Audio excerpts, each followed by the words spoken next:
അവൾക്കൊന്നും പറ്റരുത് എന്ന് എനിക്ക് ദൈവത്തിനോട് പ്രാർത്ഥിക്കാം. എന്ന് വെച്ചാൽ എന്താ പറയുക, ഞാൻ എല്ലാ വീട്ടിലും പോകണമെങ്കിൽ എല്ലാവരും എന്നോട് സ്നേഹമാണ്. അതിനേക്കാൾ ഉപരി എന്നോട് സ്നേഹമാണ് അവൾ.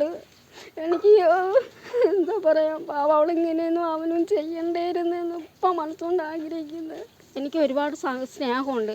എൻ്റെ മകൻ പോലും എന്നെ ഇത്രയും ഇതായിട്ട് നോക്കുക കാര്യം പറയുക ചെയ്യില്ല. പക്ഷെ ആ കൊച്ചങ്ങനെയാണ്. അവരെ വീട്ടിൽ കയറി കഴിഞ്ഞാൽ ആ പിള്ളേരോടൊന്നും ഉണ്ടെന്ന് പോലും അറിയില്ല. പക്ഷെ അവളെന്ന് വെച്ചാൽ അതിനേക്കാളൊരു പാവം ഒരു പെണ്ണാണ്.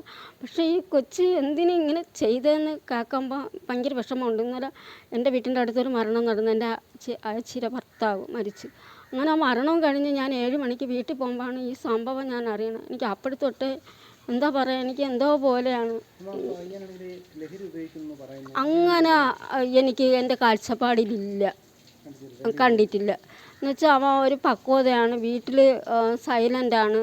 അലയ്ക്കുകയോ ബഹളം വയ്ക്കുകയോ അങ്ങനെയൊന്നും ചെയ്തിട്ടുമില്ല. എൻ്റെ കാഴ്ചപ്പാടിൽ അവൻ അങ്ങനെ ഒന്ന് ഉപയോഗിക്കുമെന്ന് എൻ്റെ സ്വപ്നത്തിൽ പോലും ഞാൻ കണ്ടിട്ടുമില്ല, അറിയത്തുമില്ല. പക്ഷേ പാവമാണ് അവൻ. അങ്ങനെയുള്ളൊരു ചെറുക്കനല്ല.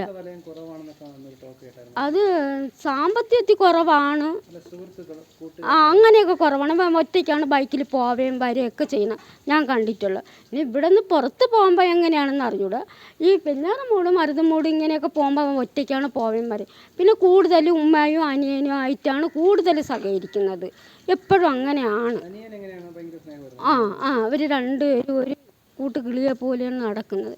പിന്നെ മാമിയുടെ 2 മക്കളവിടെ വന്നാൽ എപ്പോഴും ഇവർ കളിയാണ്. എന്നുവെച്ചാൽ കൊച്ചു കുട്ടികളോട് കളിക്കും പോലെയാണ് കളിക്കുന്നത്. പാവമാണ്. പക്ഷേ ഇവൻ ഇങ്ങനെ എന്തിന് ചെയ്തതെന്നിട്ട് എനിക്കറിയില്ല. എനിക്ക് അങ്ങനെ ചെയ്യുന്നൊരു കൊച്ചാവരുത് എന്നാണ് ഞാൻ ദൈവത്തിനോട് പ്രാർത്ഥിക്കുന്നത്. ഈ അടുത്ത നാളെ എന്നെ ചെല്ലാൻ പറഞ്ഞെന്നെ, നോമ്പ് തുടങ്ങാറായി. അപ്പോൾ അവിടെ ചുറ്റുപാട് വൃത്തിയാക്കാൻ എന്നെ നാളെ ചെല്ലാൻ പറഞ്ഞപ്പോൾ ഞാൻ പറഞ്ഞു എനിക്ക് ബുധനാഴ്ച പറ്റൂല, ഞാൻ വ്യാഴാഴ്ച ചെല്ലാമെന്ന് പറഞ്ഞു. അപ്പോൾ ഞാൻ ഇന്നലെ കാപ്പി വാങ്ങിക്കാൻ വേണ്ടി പോയായിരുന്നു. അപ്പോൾ ഈ കൊച്ചിനെ കൊണ്ട് നിന്നപ്പോഴാണ് എൻ്റെ കൂടെ പറഞ്ഞത്.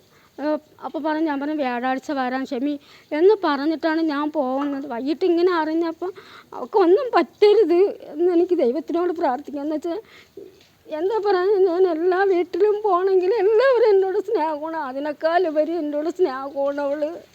എനിക്ക് എന്താ പറയുക, പാവം അവളിങ്ങനെയൊന്നും അവനും ചെയ്യണ്ടായിരുന്നെന്ന് ഇപ്പം മനസ്സുകൊണ്ട് ആഗ്രഹിക്കുന്നത്.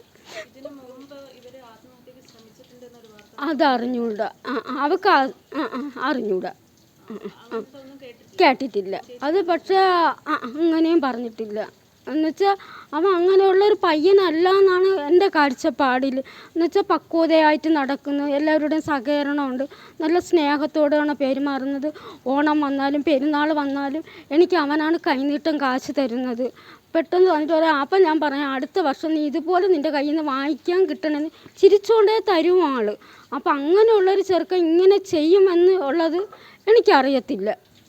എന്നുവെച്ചാൽ എന്തോ പറയാം, അവൻ ഒരു പ്രത്യേക നല്ലൊരു പയ്യനായിരുന്നു.